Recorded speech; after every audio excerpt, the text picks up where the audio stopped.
University మంచి భవిష్యత్తు కోసం తెలుగు విద్యార్థులు ఇష్టపడే యూనివర్సిటీ. కాల్ 9059052378 9059052379.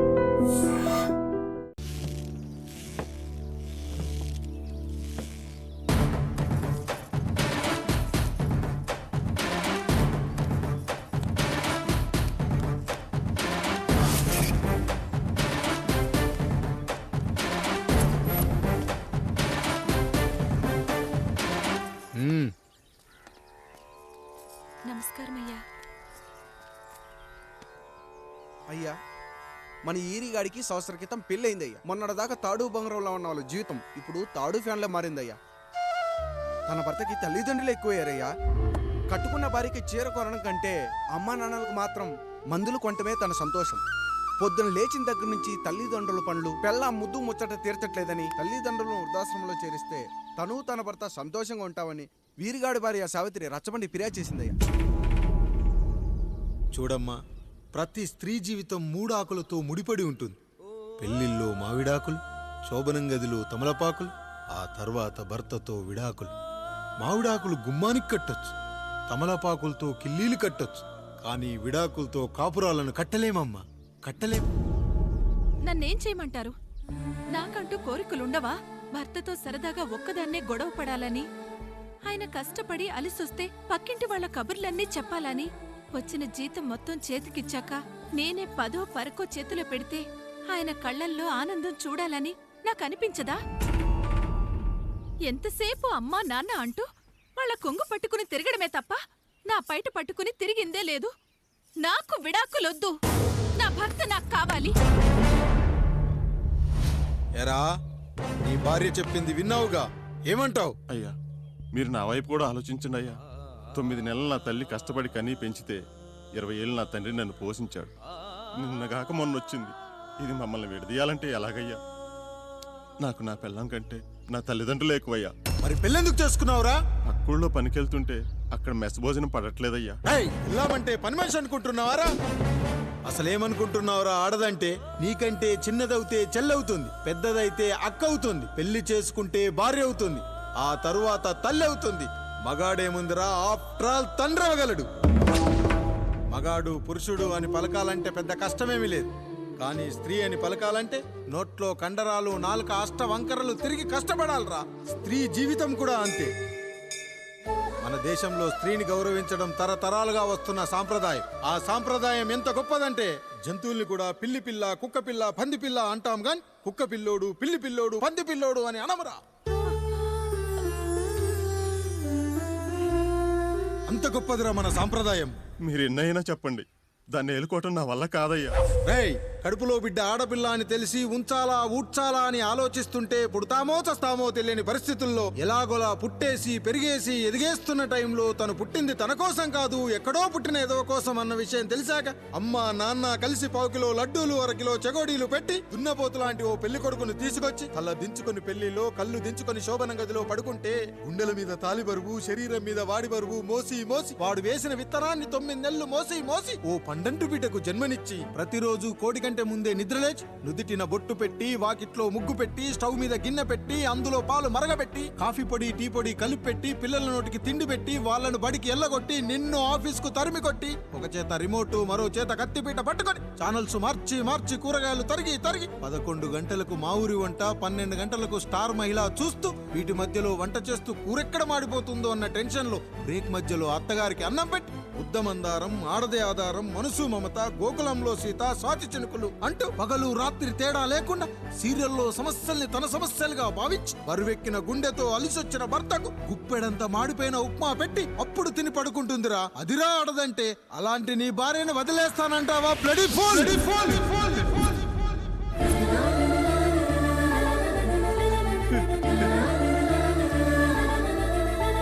ఒక గుక్కలో ఆడదాని గురించి చెప్పాలంటే నాకు 3 నిమిషాలు పట్టిందిరా.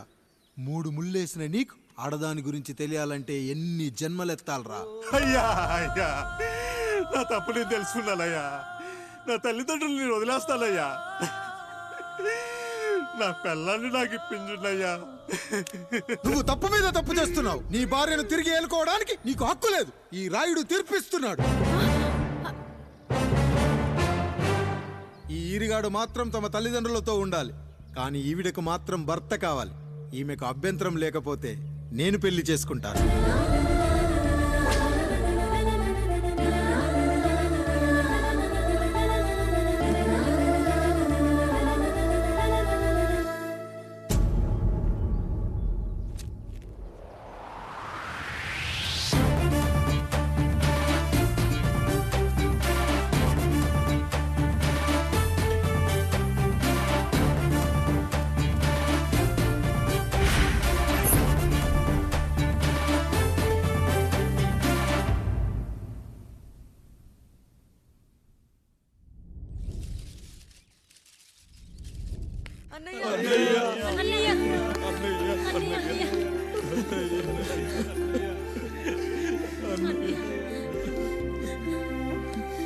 రాత్రి చాలా భయం వేసిందనయ్యా.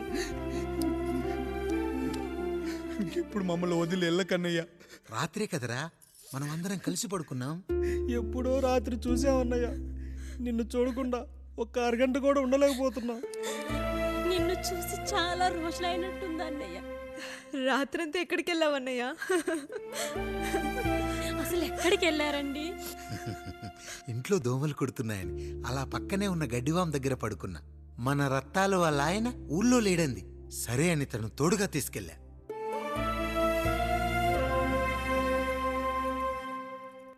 మీ సావుకటే మీ కుటుంబాన్ని నుంచి మిమ్మల్ని విడదీయాలయ్యా. అప్పటి వరకు మేము కళ్ళు తెరిస్తే మా కళ్ళ ముందు ఉండాలి, కళ్ళు మూస్తే మా కళ్ళలో ఉండాలయ్యా. నమస్కారం రాయుడు గారు.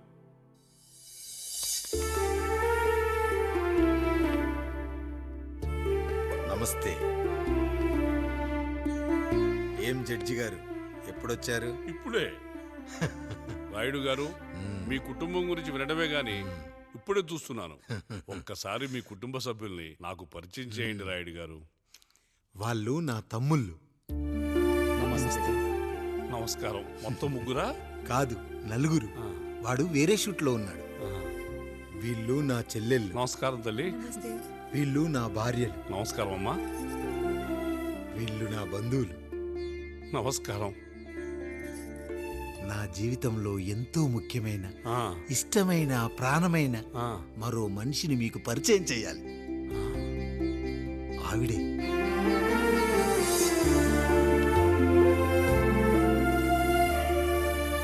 నమస్తే తల్లి. ఆవిడ మా పని మనిషి. ఆ? తను వాళ్ళ అమ్మాయి. నాకు కూతురు లాంటిదే. ఆహా.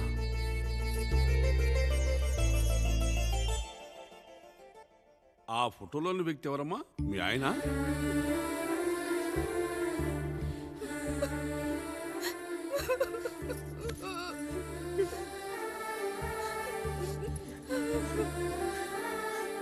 చనిపోయారా? అయ్యో లేదండి. ఎక్కడ పడితే అక్కడ, ఏది పడితే అది వాగుతున్నాడని పోలీసులు నగర బహిష్కరణ చేశారండి. మళ్ళా ఎప్పుడొస్తాడు? నెక్స్ట్ సీన్కి వచ్చేస్తాడండి. ఈ అనుబంధాలు, ఆప్యాయతలు చూసిన తర్వాత నాకు ఒక కోరిక కలుగుతుంది రాయుడు గారు. మీరు కాదనరనే ధైర్యంతో అడుగుతున్నాను. అడగండి. నాకు ఒక్కతే కూతురు. ఆమెని మీ కుటుంబంలో సభ్యురాలుగా చేసుకుంటారని. తప్పకుండా. నా భార్యలకు అభ్యంతరం లేకపోతే తనను నేను పెళ్లి చేసుకుంటా.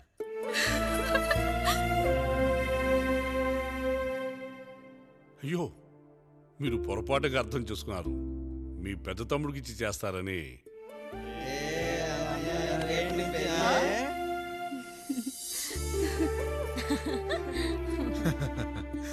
తప్పకుండా తప్పకుండా ఒక మంచి రోజు చూసుకొని మీ ఇంటికి అమ్మాయిని చూసుకోవడానికి వస్తాం. ధన్యుణ్ణి రాయుడు గారు, ధన్యుణ్ణి.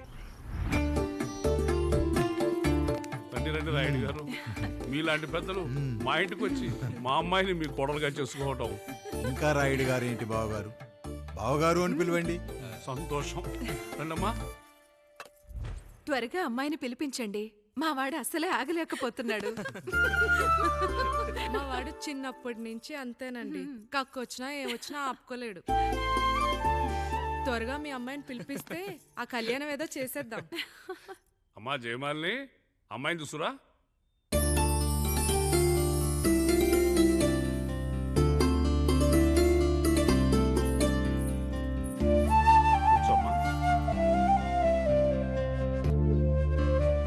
అబ్బాయిని చూడమ్మా.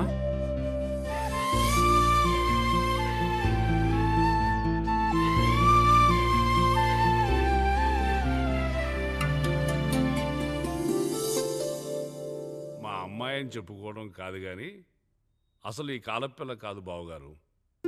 రాత్రంతా బయట తిరిగినా కోడి కుయ్యకు ముందు ఇంటికి వచ్చేస్తుందండి. మళ్ళా ఊరంతా నిద్రలేగిస్తే తప్పుగా అనుకుంటారు కదా. తను తిరిగే స్నేహితుల్లో పచ్చి తాగుబోతులు తిరుగుబోతులు ఉన్నారు.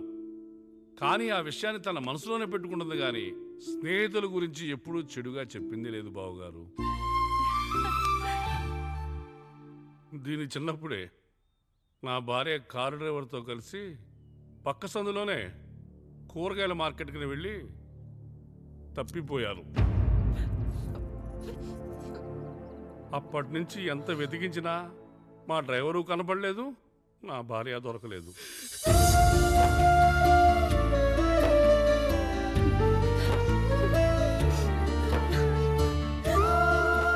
అమ్మ నాకు చాలా ప్రేమ పంచింది నాన్న, అది ఊరంతా పంచుతానంటుంది నా బిడ్డ. నేను కాదనలేదు.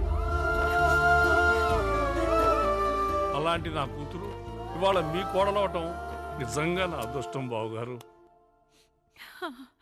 ఈ రోజు నుంచి మీ అమ్మాయి మా ఇంటి బిడ్డ. అమ్మాయి నచ్చిందా బాబు? నచ్చిందా?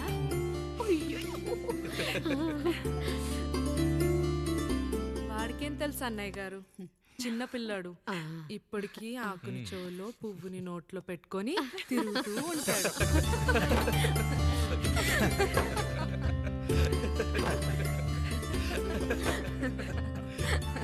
ఇకంత శుభం అన్నమాట. ఇక తాంబూలవి మార్చుకుందాం. ఒక నిమిషం ఆగి, నేను చెప్పేది ఒకసారి నా మాట క్షణం కూడా ఉండను. ప్లీజ్. అమ్మా శారదా, పెద్దవాళ్ళు వచ్చారమ్మా, మనల్ని చూస్తున్నారు. అమ్మాయికి పెళ్లి చూపులమ్మా. ఈ టైంలో నువ్వు ఇలా అలర్ట్ చేస్తే దాని జీవితం నాశనం అవుతుంది తల్లి. లోపలికి వెళ్ళు, తర్వాత మాట్లాడదాం. ఇక్కడ మీ కోడలు కాపురం కాలిపోతుంటే మీరు ఆ మంటల్లో మీ కూతురు పెళ్లికి కాఫీలు పెట్టిస్తున్నారా? ఈ ఇంట్లో నేను ఇంకొక క్షణం కూడా ఉండను. ఒక్క నిమిషం తల్లి, అసలేం జరిగిందో నాకు చెప్పమ్మా. ఈయన మంచోడని 6 నెలల క్రితం నాకు పెళ్లి చేశారు. మొదట్లో బాగానే ఉన్నాడు, ఆ తర్వాత ఒక రోజు మందు కొట్టాడు. పోనీ తాగింది దిగాక మంచోడుగా ఉంటాడు అనుకుంటే ఈ మధ్య చెడు తిరుగుళ్ళు తిరుగుతున్నాడు. ఊరవతల చిన్నిళ్ళు కూడా పెట్టేశాడు. మీరే చెప్పండి రాయుడు గారు, ఈ ఇంట్లో నేను ఉండాలా, వెళ్ళిపోవాలా, ఈయన్ని వదిలేయాలా, అక్కర్లేదా? వదిలేయాలమ్మా. వదిలేయాల్సింది నీ భర్తను కాదు, అతనిలోని లోపాలు. ఆశ్చర్యపోతున్నావు కదూ? ఒక మగాడి బాధ సాటి మగాడిగా నేను చెప్తానమ్మా. ఆడదాని ప్రేమ వెలిగించిన అగరొత్తి లాంటిది. ఒకడు వెలిగించగానే కొన్ని గంటల్లో బూడిదైపోతుంది. కానీ మగాడి ప్రేమ దీపం లాంటిది. తాను కాలుతూ కూడా నలుగురిని వెలిగించుకుంటాడు. ఆ వెలుగులో ఆనందాన్ని వెతుక్కుంటాడు. చూడమ్మా శారద, నువ్వు కాకిలోని నలుపును చూస్తున్నావు, నేను దాని రెట్టలో తెలుపును చూస్తున్నాను. మొగడు మందు కొట్టొస్తే నిన్ను కొట్టలేదని సంతోషపడాలి గాని బాధపడకూడదమ్మా. ఇక చిన్నిల్లు సంగతి అంటావా? రుచిగా ఉందని లొట్టలేసుకుంటూ సగం తిన్న బిర్యానీలో కుక్క మూతి పెట్టిందని తెలిసాక దాన్ని పారేసుకుని ఆకలిని చంపుకోవడం కంటే నాకింది మనింటి కుక్కే కదా దాని మూతిపళ్ళు రాలగొట్టి ఇంట్లో కట్టేయాలి. నీ భర్త కూడా అలాంటి కుక్కలాంటి వాడేనమ్మా.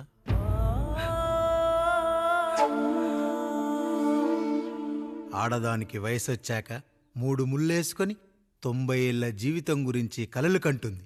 అదే మగాడు 3 ముక్కలాడి 90 ml మందేయాలని కలలు కంటాడు. హౌస్లోనికి హౌస్ కీపింగ్కి తేడా తెలియని అమాయకపు జాతి అమ్మా మా మగజాతి. పండగ పూట తినే పాయసం రుచి గురించి మీకు తెలిసి ఉండొచ్చు. కానీ గర్లం కంటే చేదుగా ఉన్న బ్రాందీని కక్కలేక మింగలేక తాగే ఆ బాధ ఒక్క మగాళ్లకు మాత్రమే తెలుస్తుంది. కష్టాల్లో ఓదార్చిన మందును సుఖాల్లో మర్చిపోకూడదని తాగడమే కాని నాకు మాత్రం తాగాలని ఆశుంటుందా తల్లి? చివరిగా ఒక్క మాట, కష్టాలు పొంగల్లో మిరియాల్లా మనకే వస్తాయి, కానీ సంతోషాలు ఉప్మాలో జీడిపప్పులా పక్కనోడుతో ఉంటాయి. ఎదుటివాడి ఉప్మాలో కూడా పనికిరాని కరివేపాకుంటుందని సర్దుకుపోవడమే జీవితమమ్మా. రాయుడు గారు, నన్ను క్షమించండి. రాయుడు గారు, నన్ను క్షమించండి. నా తప్పు నేను తెలుసుకున్నాను. ఈ రోజు నా ఇద్దరి బిడ్డల జీవితాన్ని కాపాడారు రాయుడు గారు. ఈ శుభ కార్యక్రమాన్ని కూడా మీరే జరిపించండి. తప్పకుండా.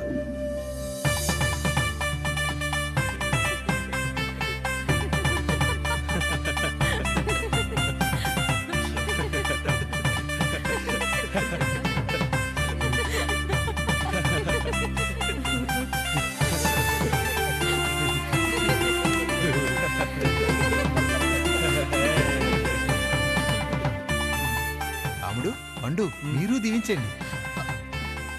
మేము దీవించండి.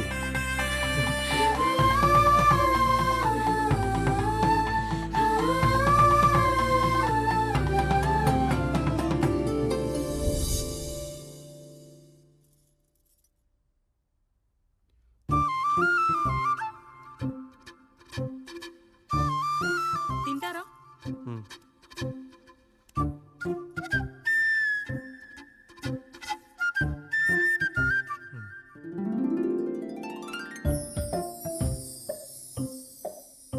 ఫస్ట్ టైమా? అవును, మీకెలా తెలిసిపోయిందండి? అంటే మా బామ్మ చెప్పింది. శోభనం గదిలో అనుభవం మగాడైతే మామిడిపండు పిసుక్కొని తింటాడు, అదే లేనివాడైతే మీలా ఇలా అరటిపండు ఓపిగ్గా ఒలుచుకొని తింటాడు అని.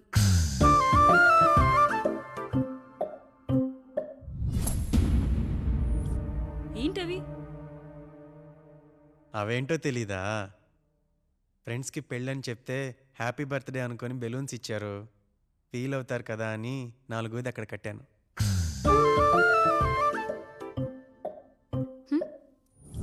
అన్నీ వచ్చాడు. పిల్లల గదిలోకి వెళ్ళారా? వెళ్ళారండి. మీరెంత ఏంటి ఇంత రాత్రైనా ఇంకా పడుకోలేదా? మీరు లేనిది ఎప్పుడైనా పడుకున్నామా అన్నయ్య? అందరం కలిసే కదా పడుకునేది మావయ్య. సరే సరే, అందరం పెద్దోడి గదిలో పడుకుందాం. ఈ రోజు వాడి శోభనం కదా, అసలే కొత్త. పక్కనుంటే ధైర్యంగా ఉంటుంది, పక్క నుండి దగ్గరుండి జరిపిద్దాం. పదండి.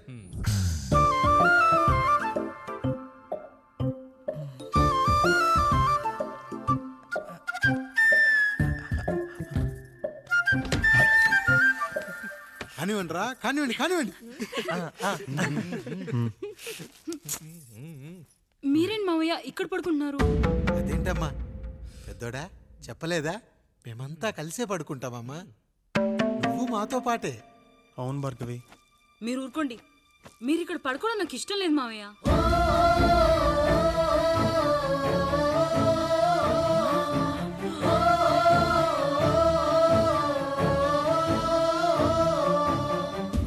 అదేంటమ్మా అలా అంటావు?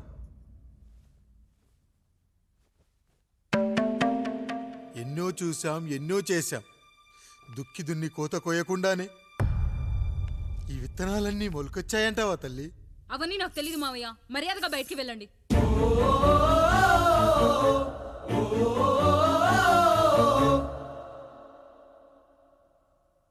కనీసం ఆ మూలనైనా పడుకుంటామమ్మా.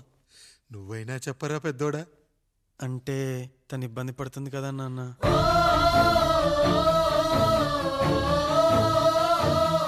నువ్వు కూడా ఏంట్రా, పిల్లలేదో ఆశపడుతున్నారమ్మా. ఒక్కసారి ఆలోచించమ్మా. మావయ్య, మీరు బయటికి వెళ్తే మేము తలుపులేసుకుంటాం.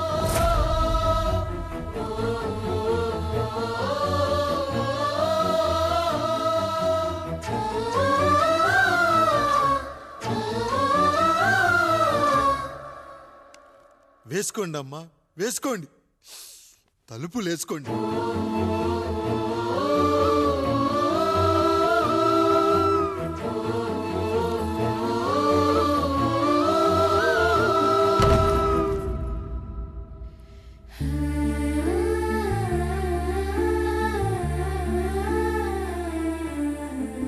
రాయుడు, బిడ్డలు జాగ్రత్త.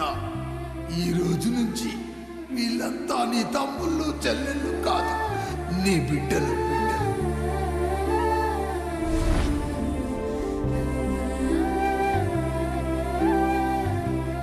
జానకి, ఏమండి సావిత్రి, ఏమండి లక్ష్మి, ఏమండి మన గదిలోకి పదండి. ఇక నుంచి ఎవరి పిల్లలతో వాళ్ళ గదిలోనే పడుకోవాలి.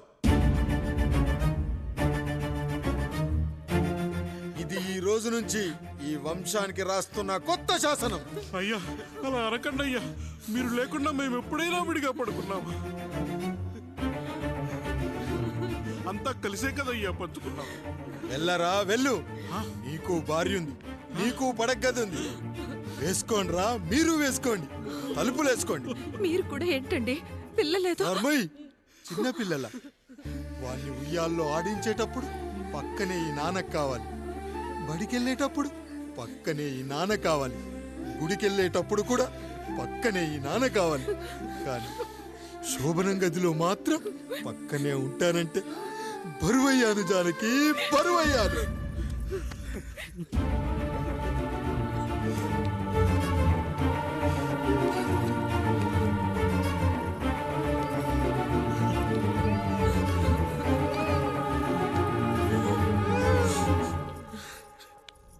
ఏంటండి ఇంకా అదే ఆలోచిస్తున్నారా? ఎలా మర్చిపోగలను లక్ష్మి? జరిగింది ఏదో జరిగిపోయింది, మీరు బాధపడకండి.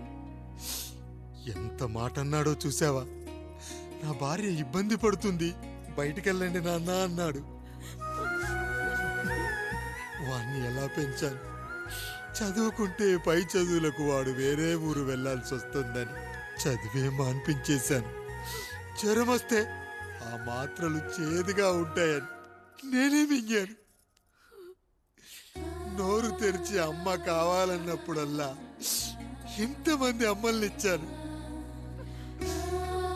నాన్న అన్న ప్రతిసారి నాన్నల్ని ఇవ్వలేకపోయానని వాడికి నా మీద కోపమో ఏమో జానకి. నిజమేనండి, మనమంతా ఇలా లేమే. మన కుటుంబానికి దిష్టి తగిలింది.